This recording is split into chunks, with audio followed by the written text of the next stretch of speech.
Good evening, good morning, and good afternoon, viewers. Thank you for joining us on this very special segment. Today marks a deeply solemn and historic moment for millions of Palestinians and for people of conscience around the world. The word Nakba, Arabic for catastrophic, is used to describe the mass displacement, dispossession, and tragedy that believed the Palestinian people in 1948. It's a term that captures the pain of an uprooted people, the trauma of occupation, and a struggle that continues to this day. We are deeply honored to be joined tonight by His Excellency Yousef S. Y. Ramadan, the Ambassador of Palestine to Bangladesh, to reflect on this year's Nakba Day, the evolving situation in Gaza, and the future of Palestine in the face of continued challenges and international support. Ambassador Ramadan, welcome back. It's always a great privilege to have you with us. Thank you. Let me begin with the heart of today's conversation for the Palestinian people. Nakba is not just a historical date, it's a living experience. Could you start by sharing with our viewers what Nakba means to Palestinians and how the memory of the catastrophe continues to shape Palestinian identity today? First of all, I would like to express a greeting that I carry from the people of Palestine to the heroic people of Bangladesh for their tremendous and well-recorded support. Good evening to the viewers as well. Catastrophe is a unique thing in the history of the Palestinian people and the Arab nation in general. It's started when the Arthur Balfour, he promised the Jewish to provide them with a state in Palestine. And after the First World War, British were mandating Palestine. And since then, since the 1917, the British start bringing Jewish from all over the European countries, and sometimes even by force, bring them to Palestine. At that time, it was not possible for us to understand what's going on. Mm-hmm. So we were maybe naive enough to welcome them and provide them with food and provide them with shelter and provide them with jobs even, as we thought these people were, being denied their right in different places in Europe and being slaughtered in Europe and so on, so on, so on. So it's our duty to help them. That was at the beginning. Then I think after 1923, 6 years later, we discovered that this is not just a refugee coming to pass by, a transit refugee. Mm-hmm. No, they coming to stay, they coming to take our place. That's why when the first revolution started in 1926 in Palestine, we were faced with horrible retaliation from the British colonial regime.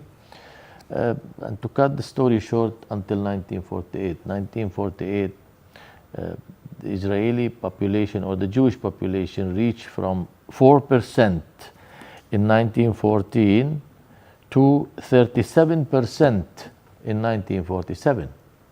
So you can imagine. And during this period of time, over 20 years, the British trained them, the British made an army from them, British provide them with weapons, provide them with everything. And we were given nothing at all, nothing. So they start the ethnic cleansing, killing the Palestinian, removing them from their villages and cities and towns and so on, forcibly. At that time, we lost a big number, almost 12,000 people died, massacred during that time. Although the population of Palestine was 1.5 million at that time, mm-hmm. all of it. So to lose that much, you're losing almost like 1% of the population is lost. They took our home, they took our villages, they took our identity, they changed the name of Palestine to Israel. And we became refugees in the surrounding areas, and sometimes in Gaza Strip or in the West Bank, which was not occupied yet. And since that day, we are facing the difficulty of being a refugee without an identity. Now, those refugees who were ethnically cleansed at that time were 960,000 people, which almost 60% of the total population of Palestine. Those people today became 15 million people, 15 million. 7 million inside Palestine and 8 million living all over the world as refugees, just like myself, as a refugee.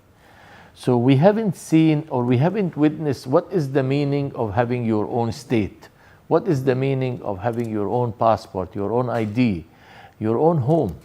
We don't know how does it look like. We didn't have this experience at all. Our father left, I was born outside in the exile, and my son. They don't know what's Palestine. What does it mean? So this injustice inflicted on the Palestinian people, it has never inflicted on any other nation in the world. So this year marks 76 years since the Nakba. In fact, yes. That's yeah. true. And how do you see the international community's acknowledgement evolving, particularly after last year's first official commemoration of the event? Actually, they were part of the conspiracy, the international law or the United Nations were part of the conspiracy, because in 1947, in November, they have decided, the majority, to make partition of Palestine into two states, one for the Arabs and one for the Jews, in which they gave the Jews 55% of the land and they gave the Arab 45%. Though the Arab were 67% or 63% of the population. And those 63, they get only 45%. So we were not member of the United Nations at that time, or the Nation of League at that time it was. We had no government, so we had no way to say. We did not vote. We have no place to vote. We were not members actually to vote. So 12 countries, I think, voted against, and 34 countries voted with, as I remember. So it was the majority. And then it was decided that Palestine will be split into two. But what the Israeli did, they started the war and they took 78% of the land. Not 55, the portion was given to them. They seized by force 78% of Palestine. And then again in 1967, they seized the rest of Palestine, West Bank, Gaza Strip, and Jerusalem, the other 22%. So they became in total control of Palestine, and they drove more and more Palestinians outside. And this is the intensive policy of Israel from day one. They want as much geography with less demography. They don't want to see Palestinian. They want the land. So that's why they make the life so hard and so difficult for us. In the West Bank and in Gaza. In Gaza, it was seen by the whole world how we are being treated by the Israeli. It's unbelievable, unacceptable, it's inhumane, and all these things. But it happened. And the intention is they want the people out of the country, completely out. You have 8 million refugees, the rest of the Palestinians should be also refugees. They don't care much. And they're doing the same thing in the West Bank. They're making life hell for the Palestinian in the West Bank in order to leave the country. That they don't feel safe, they don't feel secure, they cannot provide their food for their own children, so they leave. But on the other hand, they should understand, and the world should understand, we made this mistake once in 1948, and we will never make the same mistake again. They should be clear in their head. And to prove that, when they forced the people to leave from North Gaza to the south, they destroyed North completely destroyed. And then, when there was a ceasefire, all the people who came from the north, they went back to the north. And they know their home was destroyed completely, but yet just to prove that this is our land, we're going to remain in our land. Either we live there or we die there, but we will not leave it. So, Ambassador, let's come to the present. As we speak, Gaza is under siege again. The humanitarian crisis has worsened, lives lost, families displaced, basic services in collapse.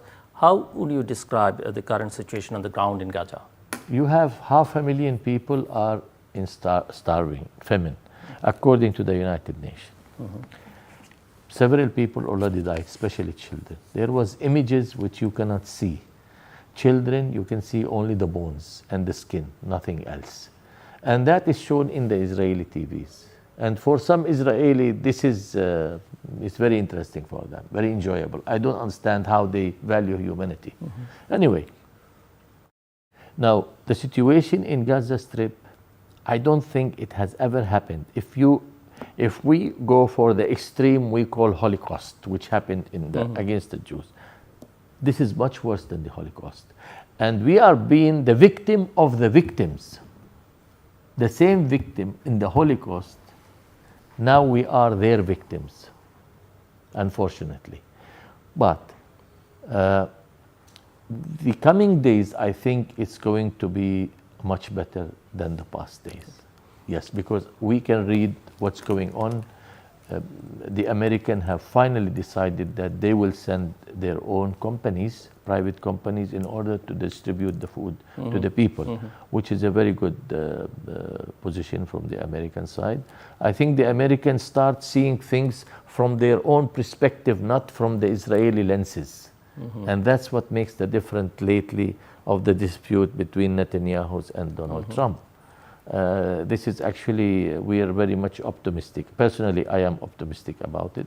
So, is it fair to say that what is happening in Gaza today is a continuation of the Nakba by other means? Nakba has never stopped since 1948. It's, you see, Nakba was the headline, but the series is still going on, episode after episode. It's not finished yet. Okay, there was time when it was wasn't so devastated. This time was too much, but it was always, it's like up and down, but it never stopped. Because as long as we're living as a refugee outside, the Nakba continue. The Nakba will stop the day we go back to our homes. This is when Nakba will be over. But we have to survive. We have to do everything in our hand, in our power, to survive for that day, for that victory day that we have to achieve under any condition or circumstances. Palestinian people believe, even the children believe, that the only place to survive is Palestine. Mr. Yousef Ramadan, there are heartbreaking reports of hospitals being bombed, journalists being killed, and humanitarian aid being obstructed. What do you think has changed or not changed about the world's reaction to the human suffering? Unfortunately, if you realize at the beginning of the war, there was the demonstration was filling the streets of Europe and America also. And then it was slowing down. It's like Israeli is trying to deal with the world in a psychological manner that let the people get used to the scene. And when they get used to it, khalas, they ignore it. Then the killing of the Palestinian people become just like numbers. How many people died today? 50, 60, 70. So it's just a number. It becomes numbers. And it becomes normal, something normal to the people. And to a certain extent, they did succeed because there was less and less demonstration in the Western world, in fact. But at the same time, there was a very important few things happened. One of the most important ones was the International Criminal Court accusing Netanyahu as a war criminal and wanted by the International Criminal Court. This is one. The other thing was there was so many countries who recognized the state of Palestine as a result. 4 European countries as a result. The French position today is extremely progressive one. They promised that June next month they will recognize the state of Palestine. That's great. This is an amazing one. And obviously the British are looking into the same thing. So we are gaining support after support from the rest of the world since the 7th of October. It's true that the 7th of October was a price, a very heavy price, which we paid about 200,000 people between dead and between injured. It's a big one. Okay, we gained something, but if we want to compare, we cannot compare because we lost lives here. We lost life here. And today, Israel is completely isolated. Isolated from the European countries, isolated from the West and from the East and from Global South. This is one of the benefits that we get. So the price we paid is very heavy, extremely heavy. It's very dear to us, but we had no choice. It wasn't in our hand. So what I think is that the future is going to be much, much better for the Palestinians. In the past, voices like Qadir Adnan symbolized Palestinian resistance through hunger strikes and civil disobedience. His death sparked a global concern. Do you believe individual sacrifices like his are making the world more aware of the plight of Palestinians? Look, we are a human being and we value life very much, regardless of this human is a Muslim, Christian, Jews, or whatever. We value life. We were born like this, our culture is like this, our religion is like that. So I always believe that the best way to solve any problem is by two human beings sitting on the table and through dialogue. This is the best possible way, and this is the only win-win situation. The last thing you think about is how to spill blood. This should be the last bullet in your gun. That's what we all believe in. Absolutely. Israel has driven us to the edge, completely to the edge. That's why we raised our weapon in their faces. Otherwise, we wouldn't. I told you in 1917, 18, 19, until 23, we used to feed them. We used to give them shelter, give them job. And yet, look what happened. They took everything from us and they threw us out. And they took our places. This is in return of the favor that we have done to them. So administrative detention, holding people without charge, remains a tool used by the Israeli authorities. Is it not this fundamentally incompatible with international human rights rules? Can you repeat? What I'm saying that administrative detention, yes, holding people without charge, of course, remains a tool used by the Israeli authorities. And isn't this fundamentally incompatible with international human rights norms? Zilbay, tell me one thing Israel does which is not against the international law. One single thing. Everything they do is against the international law. Everything. Not only the detention, destroying hospitals, killing of journalists, targeting civilians, especially children.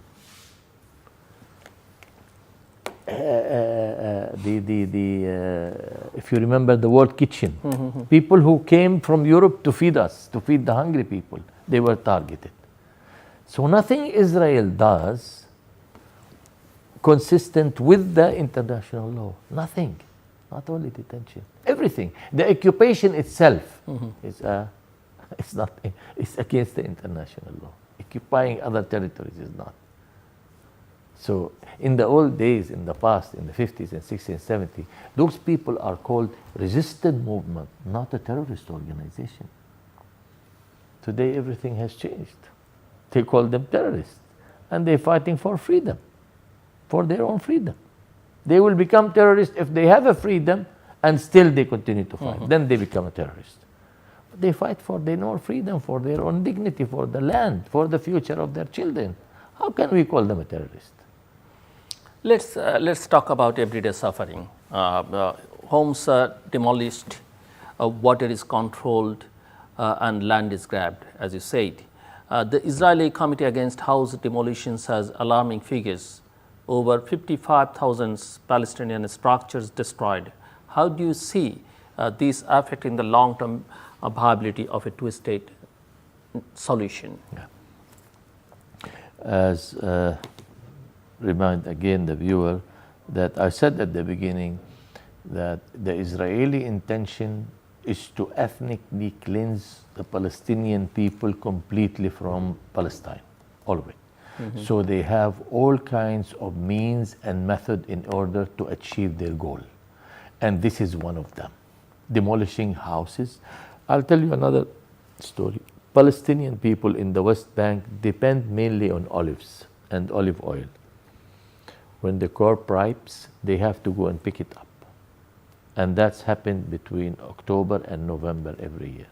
What happened in October, at the beginning of October, settlers comes, sit in your orchard under the trees for days with their guns. You cannot enter that, your own land, until this start falling, the olives start falling. When the olive falls down, the price of it becomes cheaper than when you pick it up from the tree. This is the rules like this. So in order to make life difficult for them, and sometimes they themselves pick up and they take it. So you have no means of life. You have no other income. So everybody in Israel, the settler and the Israeli army and the government and the right wing, they're doing the same thing. Making how to make life miserable for the Palestinian people. They don't care about international law because Israel was never on trial before, because Israel always supported by the United States of America, the veto of the United States. The United States used veto in its the day they took this power, veto. Till today, Israel gained 90% of the vetoes of the American vetoes, and 10% in the favor of America, just because of the American interest. But today these things had to change because the American realize or start realizing that Israel, which we have helped to create, it was created for a reason, that Israel will continue to protect the interest of the United States of America. But today Israel is colliding with that interest in the Middle East, because now America have more interest with the Arab world than Israel. You have interest with the Gulf state who have 43% of the oil, 25% of the gas, 37% of the world reserve in cash. It is in those countries. It's where the business is, where the money is. And Mr. Trump, as a businessman, he deals with politics from his point of view as a businessman. And he wants America to be rich again and great again. So that's why his first visit is to Saudi Arabia, where all the money is. Yeah, and water. Palestinians are denied access to even the basic right to clean water. Is the international community doing enough to address these slow systematic violations? Look, I want to be fair with the international community. We shouldn't give the international community big muscles because they don't have. The international community we talk about, their decisions are confiscated by the American. America decide, America does what they want to do. And Israel knows that very well. So we keep talking about international community, and international law. Only weak hide behind international law. Only the weak, the strong doesn't. And this is worldwide.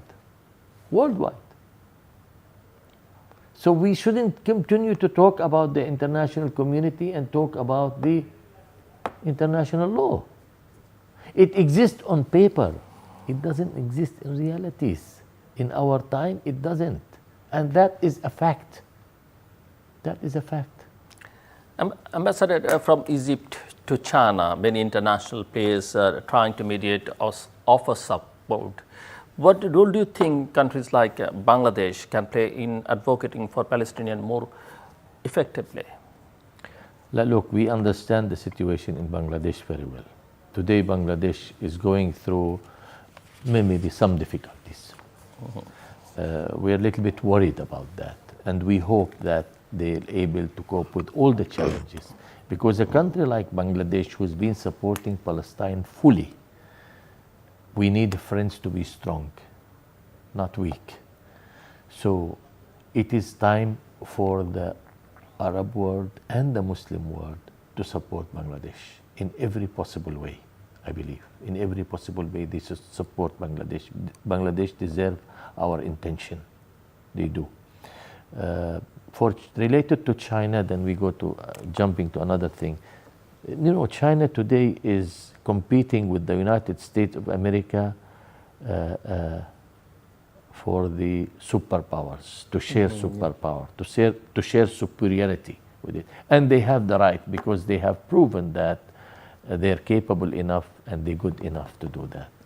So for Bangladesh, going to that direction, I think they have the full right to do that. Because finally, every country has the right to do what's good for its people. And that is something that nobody should blame Bangladesh which direction should go, as long as it provides benefit to the people. To the east or to the west, it doesn't matter. What matters is you need to feed 180 million people. You need to provide security and stability for those people, freedom as well for these people, and strong and powerful government. That's what Bangladesh really needs. And this is, I think, should be priority. And Bangladesh has been vocal in supporting Palestine. Of course, no doubt about it. And from your vantage point, how do you see Palestine-Bangladesh relations evolving, especially in times like this? In fact, it's the opposite. Look, let me be very clear with this. Maybe some people might be angry from me, but I'll be straightforward with you. From the independent day, 1971, until today, the Bangladeshi people, regardless of government who run, fully support Palestine. The Palestinian cause have a special corner in the heart of every Bangladeshi citizen. And this is where we depend on. So who comes to power, any government comes to power, as long as this government is a democratic government, fear the people, we have nothing to worry about, because the people are with us. That proven the day they started demonstration against the previous regime. The Palestinian flag were near to the Bangladeshi flag, and the Palestinian scarf was almost in every person who were able to get the scarf. So those people have Palestine in their heart. At the time they're fighting for their own freedom. And last month, from the 7th to 11th to 12th to 26th, all these demonstrations showed clearly that we, with all the difficulty that we have in our country, we have not forgotten you. Thank you. And we have seen military and diplomatic exchanges between the two nations as well. Yes. Could you tell us a bit more about any recent developments in Palestine-Bangladesh cooperation? We have, now I had a discussion with the Commerce Minister, very understanding personality, about this, how we are able to bring the Palestinian products to Bangladesh, for example. And he welcomed the idea, and he expressed his full support to this, even with the duty-free also, to bring Palestinian products, because that will help the Palestinian economy. For us, the problem is that in Palestine, we are not allowed to import anything directly unless if we get permission from Israel, because it has to go through the Israeli ports. So, for example, the garments we import, 85% of the imported garment to Palestine comes from Bangladesh. But it either goes, it always has to go through a third party country, not directly. So we have to ship it to certain place, to Jordan or to Singapore, and then we ship it to Palestine. You know, before that, there was a people of Bangladeshi who came to Palestine in 1960, in 1950, in 1976. They start coming, and they were fighting with the Palestinians and died for the Palestinian cause. They were martyred in the Palestinian cause. And still we have big number of them are in Gaza Strip, in which they carry the Palestinian nationality today. Those are not forgotten. So the Bangladeshi blood was also split for the cause of Palestine. It didn't happen in other nations, right? I mean, we should do that, but our brothers from Bangladesh, they didn't leave us alone. They came, they sacrificed their life. And what's more important and more valuable than your own life? They sacrificed that for the sake of it. So not many nations do that. So no, for Bangladesh, if we want to speak about the support of Bangladesh to the Palestinian people, we can make books about this. Books and books and books. So this is something that really I feel proud of. And I was telling that day that I lived all my life as a refugee, but when I came to this country, I felt at home. I'm not anymore a refugee in this country. I really feel at home between my people and so on. And that is a reality. Ambassador, let's be realistic. Peace talks have stalled Oslo, Camp David, the Abraham Accords. None have delivered a lasting solution. What is the Palestinian position now on negotiations? And do you think global dynamics like the Ukraine war or China's rise might influence the Middle East peace process? Look, you mentioned China, right? Yeah. China have no real say in this issue. They know. China still is not really involved in international matters like other countries. Not yet. Maybe they need some more time. The Chinese are very, very patient people. And when they do something, they study once and twice and they count till 10 and so on. But there is a full cooperation with the Chinese side, and there is a full support from the Chinese side. Now, related to the negotiation, when the other side says that you have no right for an independent state, why should I sit with you and discuss? I am coming to discuss an issue related to a certain target, which is a Palestinian independent state. And that state, look to which level I went. I have given them the right to have 78% of the land, and I only get 22%. And my population are double than their population. And yet I accept 22%. And yet they don't want to give me that 22%. So how can I negotiate? With whom should I negotiate? You see, frankly speaking, the United States of America is the only country, and the only country, who can provide the Palestinian with an independent state, because they are the only country who can tell the Israeli do or don't do. And when they say it decisively, they will listen, because they have no other choice. It's proven always that Israel without America is nothing. Is nothing. Cannot last. So when the big boss says it should happen, it will happen. Until they say, we'll just wait and see. We can talk about Palestine without mentioning Jerusalem. Recent clashes during Ramadan at Al-Aqsa once again reminded the world of the religious and political sensitivities. Do you think peace in Jerusalem must come first if we are to have peace in the region? I think Jerusalem is an issue which no one, no Palestinian will be able or will dare give up Jerusalem. No one. Yani even if our leader once upon a time become a Jewish, he will not give Jerusalem to anyone. Jerusalem have it's a special case. Number one, it's not only belong to the Palestinian. This is, we call it belong to the Muslim. This is waqf. You know the meaning of waqf. I think all the Bangladeshi understand. This is the first qibla of Islam. How can you give away the first qibla of Islam? No way. I mean, if you look at it from the geography, it's a tiny place. It's not about the place. It's about the meaning of it. This is the first qibla of Islam. We can never give it up. Never. You can give up anything, but not Jerusalem. No way. But then Jerusalem as a whole, by the way, it's huge. You have East and West. And West Jerusalem is 7-8 times bigger. Yours, take it. But East Jerusalem, the tiny East Jerusalem should be ours because it has Al-Masjid Al-Aqsa.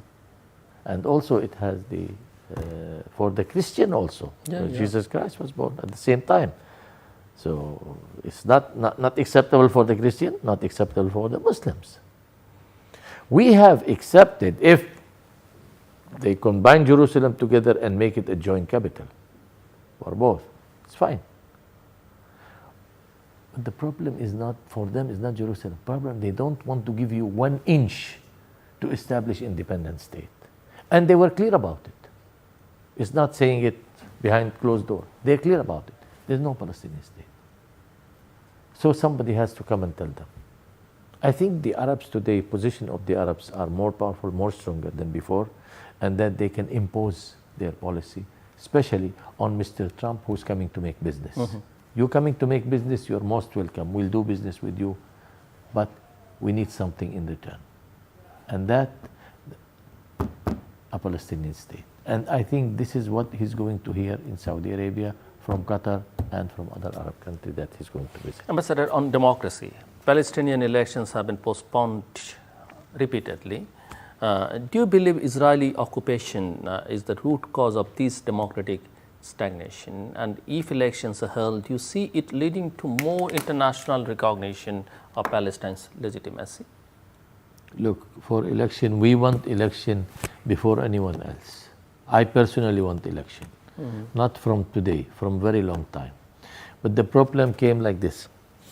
Okay, Israel said, you can make election, but not Jerusalem. It's not possible, because when we accept to exclude Jerusalem from the election, that means we exclude Jerusalem from the state. Election must happen, obviously, it should be. Because without democracy, I cannot fight for freedom unless if I enjoy democracy in my homeland. But Israel always make it difficult for us because they don't want democracy for the Palestinians. Because if they get used to the democracy, they will not accept occupation. This is a strategy in their head. So it has to be. But there will be a time, the first opportunity that we have, we must hold an election, because we finally wanted to know who are capable to run the Palestinian people and the struggle of the Palestinian people. Who does the people want? It's the people's choice. They have the right to choose. You once wrote an op-ed urging people to watch the film Farah to understand Palestinian reality. True. Do you believe that cultural works like films, art, and literature are becoming powerful tools to fight disinformation and general empathy? Yeah, look, it's our duty to use all tools in order to present our cause to the people, to the rest of the world. Culture, even the food that we make, we try to present it in the to the world, that this is part of our culture. The falafel, the hummus, and musakkar, and all these stuff that obviously culture is extremely important.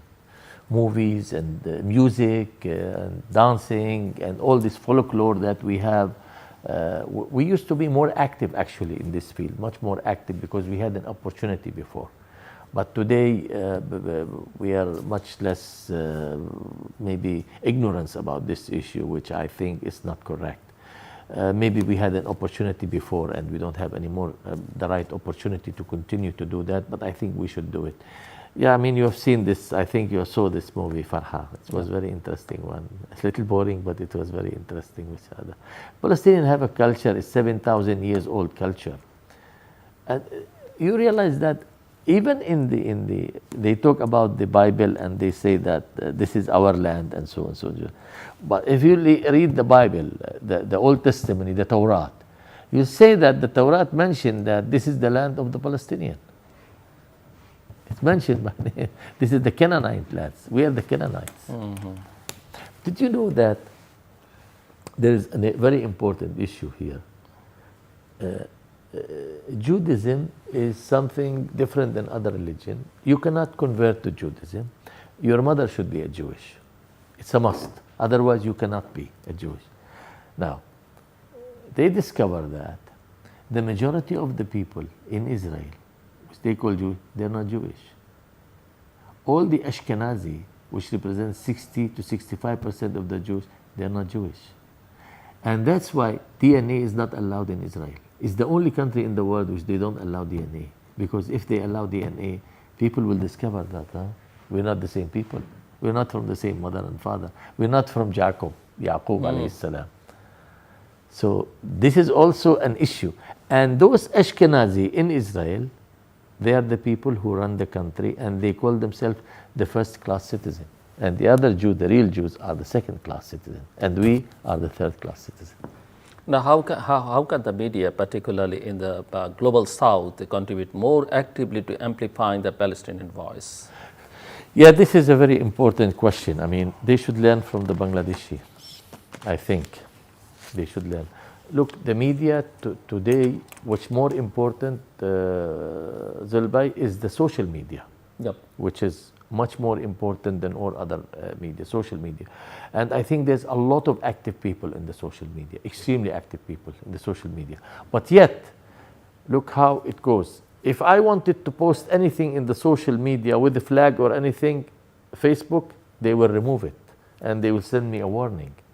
But if the Israeli wants to do the same thing to promote his country, it's fine. Even that, I don't have a full right in the social media, in the Facebook, especially the Facebook. We're having a problem, even our embassy having a problem with that. We cannot post anything, cannot post everything we should post. So we are at the end of the program. Would you like to add anything else? I wanted to if you want to say anything add to that the viewers, we are more optimistic today. The visit of Donald Trump to the Middle East, to Saudi Arabia, is historical, no doubt about it. And we have big hopes. And these hopes, we don't have to wait long. We just have to wait 48 hours to see the result of the negotiation taking place. We hope that this man will think straight from the perspective and the interest of his country and not the interest of others. For the people of Bangladesh, I am always grateful to you. And I consider you my own family.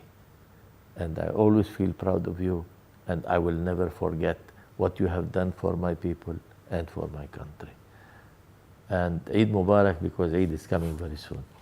Thank you, Ambassador Ramadan, for sharing your perspective on this painful yet powerful occasion. Nakba is not just a date in history, it is a call to conscience. As the world marks this day, the people of Bangladesh stand in solidarity with the people of Palestine. Now and always, let us all remember that justice delayed is not justice denied forever. And until the right to return to peace and to dignity is restored, voices like yours, Ambassador Ramadan, will continue to inspire hope. Shukran jazilan.